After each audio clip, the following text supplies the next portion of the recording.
Salam əziz tələbələr, hər vaxtınız xeyir olsun. Mən informatika müəllimi Şəlalə Qoçuyeva. Bu gün sizlərlə birlikdə 30 iyun 2024-cü il tarixində keçirilmiş dövlət qulluğu imtahan suallarının izahına birgə baxacağıq. Vaxt itirmədən başlayaq birinci sualdan. Deyir, hansı kiberhücum zamanı telefon zəngindən istifadə olunur? Bu, informasiya təhlükəsizliyindən gələn bir sual tipidir. Gəlin bunu sizə nəzəriyyədə də göstərim ki, deməli, biz demişik ki, təhlükələrin əsas olaraq 4 dənə növü var. Hansılardır bunlar? Phishing hücumu, güc tətbiqi, zərərverici yoluxdurma və sosial mühəndislik. Və burada bizim belə bir təhlükəmiz var ki, phishing, hansı ki, bu təhlükə zamanı telefon zəngindən bax, bizə sualda soruşulan da bu idi. Doğru cavab olacaq A variantı, phishing. İkinci sual, verilmiş elektron cədvəl fraqmentinə əsasən Y1 xanasının qiymətini tapın. Ümumiyyətlə, həmişə mən tövsiyə edirəm ki, Excel hesablamalarında mütləq şəkildə sualın şərtinə baxın. Ümumiyyətlə, bütün suallarda şərtə baxmaq lazımdır. Exceldə isə xüsusən baxmanız tövsiyə olunur. Deməli, Y1 xanasına baxaq. Burada countif funksiyası var. Countif nədir? Şərtə görə saymaqdır. Necə? Verilmiş diapazonda şərtə uyğun gələn xanaların sayı tapılır. A2 D4 diapazonu deyir. Harada başlayırsa onun başlanğıcına belə bir işarə qoyursunuz. Diapazon harada bitir? D4-də. Bir də D4-ün sonuna belə bir işarə qoyursunuz. Sonra da bu qoyduğunuz işarənin qulaqlarını bu formada birləşdirirsiniz. Bu formada birləşdirdik və belə bir diapazon çıxdı qarşımıza. İndi isə bu diapazonda 25-dən böyük olan, bax şərtimiz nədir? 25-dən böyük. 25-dən böyük olan xanaların sayını tapacağıq. Hansılardır burada? Deməli, 43, 45, 54 və salam 1, 2, 3 doğru cavab olacaq A variantı. Daha sonra baxaq sizlə üçüncü suala. Şəkildə file print dialoq pəncərəsindən bir fraqment verilmişdir. 50 səhifəyə malik sənədin hansı, deməli, səhifələri çapa göndərilib, printer üçün neçə bizə A4 vərəqi lazımdır. Deməli, 50 dənə səhifəm var. Bunu yazıram bir kənara. 50 səhifə. Həmişə printer məsələlərində biz nəyə həmişə bu verilən şəkildə ən birinci baxmalı olduğunuz sistem hansı səhifələr çap olunur. Baxıram, bura print all pages yazılıb. Amma nə olsun? Aşağı hissəyə baxmaq lazımdır. Əgər bura od yazılıbsa, bax bu formada od yazılıbsa, bu o deməkdir ki, sizə verilən səhifələrdən tək səhifələri saymaq lazımdır. Yox, əgər even yazılsaydı, even isə cütdür. Bu necə yadda saxlayın? Even'da 4 hərf var, 4 də cüt ədəddir, deməli cüt səhifələr çap olunur. Odda 3 hərf var, 3 də tək ədəddir, deməli tək səhifələr çap olunacaq. Bu formada yadda saxlaya bilərsiniz. Və indi gəlin baxaq. 50 səhifənin içində 25 dənə tək, 25 dənə cüt səhifə var. Yarı bölürsünüz, 25-in 25-ə qalır. Yazıram bura, deməli, tək səhifələrimin sayı oldu 25. İkinci olaraq baxmalıyam bura. Bir səhifədə neçə səhifə çap olunur? Baxıram, 2 page per sheetdir. O zaman bu tapdığım 25-i bölürəm 2-yə, eləyir 12,5. 12,5 deyə bir səhifə ola bilməz. Bunu yuvarlaq olaraq özündən böyük götürürük 13. Əvvəlki 25-i atıram, gedir. 13 səhifənin üzərində işləyirəm. Üçüncü olaraq baxıram bura. Bir üzlü çapdım, yoxsa 2 üzlümü? Əgər burada both sidesdırsa, deməli 2 üzlü çap gedir. One-dırsa, one-sided, onda bir üzlüdür. İndi burada both oldu. Both nə deməkdir? 2 üzlü. O zaman bu tapdığım 13-ü bölürəm 2-yə. Eləyir 6,5. Yenə 6,5 ola bilməz. Yuvarlaq olaraq götürürəm 7 və əvvəlki 13-ü atıram, gedir. Ən sonda tapdığım səhifə sayını vururam kopyanın sayına. 7 tapmışdım. 7-ni vururam 5-ə, eləyir 35. Deməli, 35 dənə səhifə çap olunacaq. Doğru cavab A variantı. Dördüncü suala baxaq. Deyir, slayda tətbiq edilə bilən keçid effektlərinin kateqoriyalarını müəyyən edin. Bu sual qəbula təkrar çox düşüb və slayda tətbiq edilə bilən deyirsə, deməli bu hardan verilir? PowerPoint-də transition tabından verilir. Gəlin PowerPoint-a daxil olaq və buna yəni şəkildə baxaq. Deməli, biz bilirik ki, slaydlara verilən keçid effektləri transition tabından, slayd obyektlərinə verilən animasiya isə animation tabından verilir. İndi bizə slayda verilən deyirsə transition-a gedirəm və burada transition to this slide qrupunda 3 dənə bizim kateqoriyamız var. Subtle, exciting və dynamic content. Bizim kateqoriyalarımız bunlardır. Bunlar variantlardan hangisi seçək? Subtle, exciting və dynamic content. 2, 7, 8 doğru cavab D variantı. Daha sonra baxırıq sizlə 5-ci suala. Deyir ki, File Explorer proqram pəncərəsində aşağıda göstərilən qovluqların ağacvari strukturunun yaranması üçün yerinə yetirilən əməllər ardıcıllığını müəyyən edin. Ümumiyyətlə, bu tiplərdə nəzərinizdə olsun ki, həmişə eyni hizada dayanan qovluqlar eyni hüquqlu, bərabər hüquqlu qovluqlardır. Məsələn, burada fikir verin, magistratura ilə müəllimlərin işə qəbulu eyni hizada dayanan qovluqlar. Deməli, bunlar eyni hüquqludur. Deməli, bunlar eyni səviyyəlidir. Deməli, bunlar bir-birinin ardınca yaradılıb. Və yaxud da fikir verin, informatika ilə məntiq eyni hizadadır. Deməli, bunlar eyni hüquqludur, bir-birinin ardınca yaradılıb. Və nəyin içində yerləşir? Məsələn, fikir verin, informatika magistraturanın sanki içində yerləşir. Fikir verin. Sağındadır, deməli içərisindədir. Deməli, sizin informatika ilə məntiqi yaratmağınız üçün siz mütləq magistratura qovluğunu yaratmalısınız ki, sonra bunun qapısını açıb içəri girəndə siz informatika ilə məntiqi də yaradasınız. Ümumiyyətlə, məntiq bu formadadır. İndi gəlin baxaq. Mən daxil oldum bu qovluğun içinə və baxıram ki, burada nə var? Magistratura və müəllimlərin işə qəbul eyni hizadır. Deməli, bunlar bir-birinin ardınca yaradılmalıdır. Əvvəlcə nə qarşıma çıxır? Magistratura. Deməli, magistratura qovluğunu yaradıram. 4 yaratdım. Sonra eyni hizada nə gəlir? Müəllimlərin işə qəbulu qovluğunu yaratdım. 4, 5. Sonra nə edirəm? Mən ardınca hara keçməliyəm? İnformatika ilə məntiqə. Amma buna keçməyim üçün mən nə etməliyəm? Magistratura qovluğunun qapısını açıb içəri girməliyəm ki, mən bunları yarada bilim. Onda nə edirəm? Magistratura qovluğunu açıram, yəni ardınca gəlir 3. Açandan sonra nə edirəm? İnformatika ilə məntiq eyni hizadadır. Deməli, eyni hüquqludur. Bir-birinin ardınca yaradılıb. İnformatika qovluğunu yaradıram. Ardınca məntiq qovluğunu yaradıram. Sonra baxıram ki, burada təhlil qovluğu məntiqin sağındadır. Deməli, mən məntiqin qapısını açıb içəri girməliyəm ki, təhlili yaradım. Deməli, ardınca gəlir məntiq qovluğunu açın, ən sonda təhlil qovluğunu yaradın. 4, 5, 3, 1, 2, 6, 7 doğru cavab variantı. Ya da bunu ən asan yolla necə görə bilərdiniz? Baxırsınız ki, bunların içində ən sağda olan təhlildir, yəni ən son yaradılan təhlildir və təhlilin yaradılması, yəni sonu 7 ilə bitən bir dənə A variantındaydı. Bu yolla da eləyə bilərdiniz. Keçirik 6-cı sualda. İnformasiyanı daxil edən qurğular hansılardır? Yadda saxlayırıq ki, P hərfi ilə başlayan qurğuların hamısı informasiyanı xaric edən qurğulardır, yəni çıxış qurğulardır. A-da plotter var, getdi. B-də plotter var, getdi. C-də printer var, getdi. D-də plotter var, getdi. Doğru cavab qalır Y variantı. Web kamera və skaner daxil etmə qurğularıdır. 7-ci sual. Aşağıdakılardan hansı veb-sayt ünvanı kommersiya? Bu rahatdır. Com elə kommersiya sözündən götürülüb. Doğru cavab Y. Mail, Military, hərbi, Gov, government, dövlət, Edu, education, təhsil, Net, network, şəbəkə agentliklərini bildirən bizim domenlərimizdir. 8-ci sual. Elektron cədvəldə xananın ünvanı nədir? Məsələn, xanamız nə olsun? A3.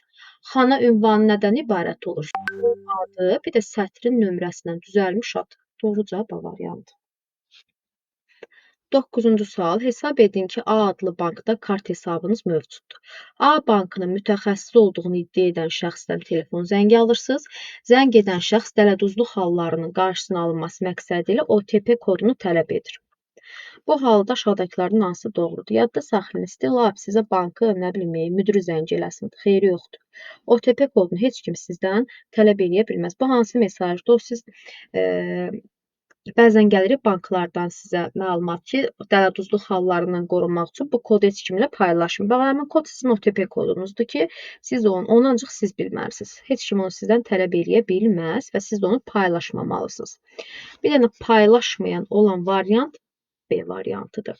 Burada phishingdir, phishing hücumudur. Niyə? Çünki baxın, sizə telefon zəng eləyib, yəni phishing hücum eləyir və sizdən OTP-ni tələb edir və siz də onu paylaşmamalısınız. Doğru cavab B variantı. Qalanlarında amma fikir verin, hamısında A-da paylayın deyir, yanlışdır. C-də təqdim eləyin deyir, yanlışdır. Sonra D-də OTP-ni verin deyir, yanlışdır. Y-də OTP kodunu təqdim edin deyir, yanlışdır. 10-cu sual tətbiqi proqram təminatına Kompilyator aiddir instrumentala, qrafik redaktor tətbiqidir, antivirus sistemdir, nəşriyyat tətbiqidir, arxivləşdirmə sistemdir, utilitlər sistemdir. Deməli, aid olmayanlar nələr oldu? 1, 3, 5, 6. 1, 3, 5, 6 doğru cavab D variantı. Mətn redaktorda tətbiqidir, cədvəldə tətbiqidir. 11-ci sual, comment lent qrupu hansı taba daxildir? Bütün ofis proqramlarında comment qrupu 2 tabda var. Bir insert tabında var comments. Bir də review tabında var comments. Demişik ki, əgər comment şəkil sualı varsa, comment təkdirsə insertdədir. Yox, commentsin yanında belə bacı qardaşları da varsa hardadır? Review tabındadır. Nəticə etibarilə həm insertdə, həm də reviewda var. Bir dənə variantımızda da review var, götürürük A variantı. 12-ci sual, informasiya təhlükəsizliyinin təmin edilməsində risk təşkil edən amillər. Risk nədir? Nə vaxt riskə gedər? O siz bəzən olur, nəsə bir oyuna gedirsiniz, oyundasınız, deyirlər, ya bunu eləmə, ha, bunu eləsən riskə gedərsən. Deməli, risk nədir? Sənin özündə olan bir əksiklikdir, sənin özündə olan bir problemdir, sənin özündə olan bir qüsurdur ki, sən bunu aradan qaldırmadığın üçün sən riskə gedirsən. Risk budur. Risk sözünün mənası budur. İndi gəlin baxaq. Məsələn, bu sual biraz çaşdırıcı kimi görsənsə də, və görün burada nə deyirəm sizə. Məsələn, 2-də yenilənmədir. Yenilənmə yəni çox adam buna güncəlləmə kimi bilir də. O gəlirik telefonlara ki, nə bilim, telefonu güncəlləyin, proqramı güncəlləyin. Bax, o yenilənmə deməkdir. Və yadda saxlayın ki, telefona gələn hər güncəlləmə sizin telefonunuz üçün yeni bir təhlükəsizlik tədbiri qazandırır. Yəni, yenilənmə mənfi bir şey deyil, bu müsbət bir şeydir. Yəni, siz yenilənməni eləsəz, riskə getmirsiniz, əksinə özünüzü qoruyursunuz. Deməli, 2 risk deyil, 2 olan variantları atıram, gedirim. Qalıram A ilə C-nin arasında. Sonra, 4-də zəiflik deyir. Əgər məndə zəiflik varsa və mən özüm bu zəifliyi aradan qaldırmıramsa, deməli, mən riskə gedirəm. Bəli, zəiflik var, mən bu zəifliyi aradan qaldırmıramsa, deməli, mən riskə gedirəm. 4 olan variant hansıdır? C variantı. Və yaxud da, məsələn, A variantına fikir verin, burada 6 var. Gəlin 6-ya baxaq, görək nə deyir? Hücum. Hücum hardan gəlir? Qarşı tərəfdən gəlir hücum. Mən özümə hücum edib özümü riskə sala bilmərəm ki. Qarşıdan mənə hücum gəlir, o artıq risk deyil. O mənə gələn təhlükədir, mənə gələn hücumdur. Risk isə özündə olan bir şeydir ki, sən bunu düzəltmirsən və riskə gedirsən. Yəqin ki, fikrimi ifadə eləyə bildim. Keçirik 13-cü suala. 12 oldu C. 13. Səhifədəki mətni kursorun dayandığı cari mövqedən kəsərək həmin kəsiyi yeni səhifəyə yerləşdirmək üçün hansı düymələr kombinasiyasında istifadə olunur? Yeni səhifəyə keçid, məcburi olaraq növbəti səhifəyə keçid sözləri görürsünüzsə, bu Ctrl-Enter düymə kombinasiyasıdır. Doğru cavab D variantı. 14-cü sual. Hansı halda fail mübadilə buferinə düşmür? Demişik ki, əgər cümlədə sürükləmək sözü varsa, sürükləmək. Daha sonra, əgər cümlədə drag and drop sözü varsa, sonra, əgər cümlədə control, shift sözləri varsa, Əgər cümlədə to və ya here sözləri varsa, bunlar mübadilə bu feilinə düşməz. Altını x qoyuram, düşməz. Deməli, 2-yə baxın, deyir, File Explorer pəncərəsinə faylı sürükləyib digər qovluğun üzərinə buraxmaq. Sürükləmək sözü varsa, deməli, düşmür. Sonra 4-ə baxın, Context menyudan send to. To varsa, düşmür. 2, 4 doğru cavab D variantı. Amma cut, copy, bunlar mübadilə bu feili əmrləridir. 15-ci sual. A2 xanasında hansı düstur yazılmalıdır ki, onu B2 və A3 xanalarına sürüşdürdükdə bu xanalarda cədvəldə göstərilən düsturlar alınsın. Deməli, bax, mən bilmirəm A2-də nə var. Bilmirəm, X qoyuram. Deyir, buraya elə bir düstur yazın ki, B2-yə sürüşdürəndə, bax, bu düsturu, mənim burada yazılan düsturumu alınsın. Aşağıya A3-ə sürüşdürəndə isə, bax, burada görünən düstur alınsın. Hər iki düstura fikir verin. A-nın qabağında dollar var. Deməli, burada X-in yerində də başlayanda dollar A olmalıdır. Yazıram. Dollar A. Aha. Sonra, baxın, burada aşağıda A3 xanasında dollara 2. Mən 2-dəydim, bir addım düşmüşəm aşağı. Nə baş verib? Sətr nömrəsi bir vahid artmalıdır. Deməli, burada A1 imiş ki, bir də bir vahid aşağı düşüb olub 2. Üstə gəl. Sonra, baxıram bura. B2-dir. Deməli, burada sətr nömrəsi 1 olmalıdır. Bəs yaxşı, görək sütun nə olmalıdır? Fikir verin bura. Bura yazın, mən A-dan, A sütununda olan düsturu B sütununa keçirəndə mənim burada sütunum C olub. Deməli, burada düsturum B imiş ki, bunu da bir addım qabağa keçirəndə, bir sütun qabağa gedəndə olub C. Deməli, dollar A1 üstə gəl B1 olacaq mənim doğru cavabım. A variantı. 16-cı sual. Access 2019-da formalar hansılardır? Bu, BA-ya hazırlaşan tələbələr üçün bir qəbul sualıdır və burada doğru cavabımız olacaq. Deməli, Access 2019-da formalar hansıdır? Formalarımız olacaq A variantı. 17-yə baxaq. Aşağıdakı funksiyalardan hansı əməliyyat sisteminin funksiyasıdır? Bu da BA üçün düşən bir qəbul sualıdır. Əməliyyat sisteminin funksiyası fail sistemlərini yaratmaq və idarə etməkdir. Hansı fail sistemləri var? FAT16, FAT32, NTFS və s. 18. Şəkildə file print dialoq pəncərəsi bir fraqment verilib. Səhifələrimiz 1-dən 30-a qədər nömrələnib. Bu bizim üçün bir nüans. Sonra şəkil verib, aşağıda da bizə şərt verib ki, hansı səhifələr daxil olunub. İndi gəlin birinci baxıram bu hissəmə ki, hansı səhifələrdir. Print all page yazılsa da, baxıram burada odd page var. Yəni, tək səhifələr çap olunur. Deməli, mənə verilən bu səhifə aralığından təkləri götürməliyəm. 1-7 aralığında təklər 1, 3, 5, 7. Sonra 12-17 aralığında təklər 13, 15, 17. 21-33 aralığında 21, 23, 25, 27, 29 davamını yazırammı? Xeyr, burada dayanıram. Nəyə görə 30-dan yuxarılara baxmıram? Çünki mənə məsələnin şərtinə deyir ki, 1-dən 30-a qədərdir. Deməli, 30-dan böyüklər orada sadəcə formal xarakter daşıyır. 30-dan böyüklər mənim heç bir işimə yaramır. Niyə? Çünki şərtdə mənə deyir 30-a qədərdir. Ona görə götürmürəm.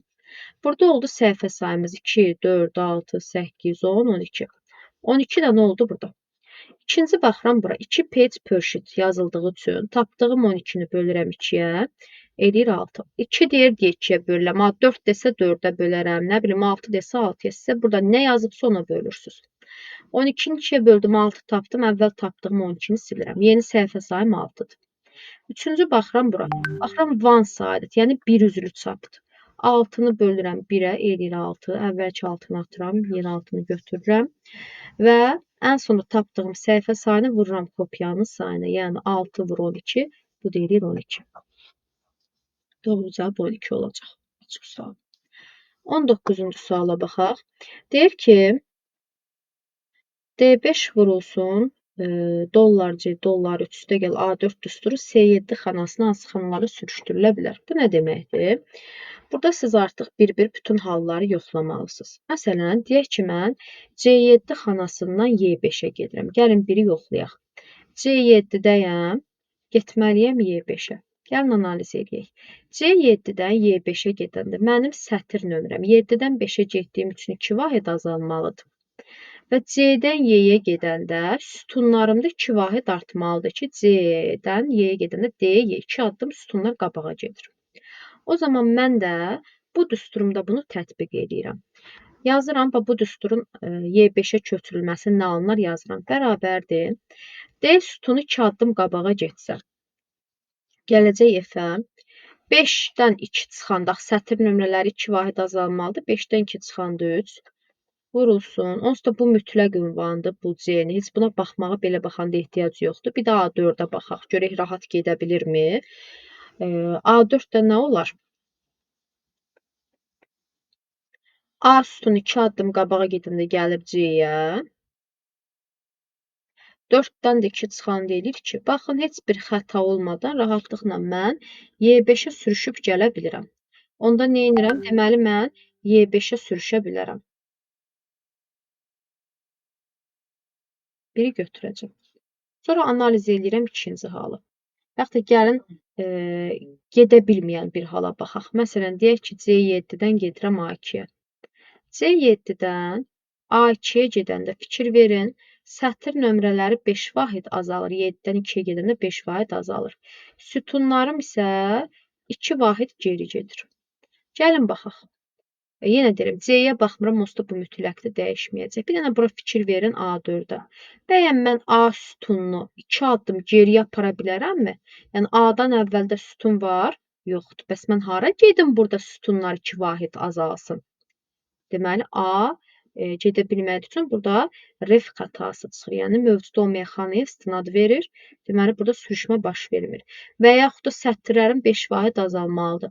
Bu D5-də 5-dən 5 çıxanda 0 idi. Bəyəm 0 nömrəli sətir var? Yoxdur. Xəta baş verir. Deməli, A2-yə sürüşə bilməz. Eyni qaydada C3-ə də sürüşə bilməz. Amma 1, 2, 4, 6-ya rahatlıqla sürüşə bilirlər. Özünüz də izaha baxdıqdan sonra lap istəsiz bu halların qalanlarını özünüz də araşdırıb görə bilərsiniz ki, sürüşüb, sürüşməmə necə baş verir. Bu qəbulumuzun izahı bu qədər. Əgər yenə də sizə qaranlıq qalan bir sual olarsa, videonun rəy hissəsində bildirərsiniz. Hər birinizə uğurlar, sağ olun.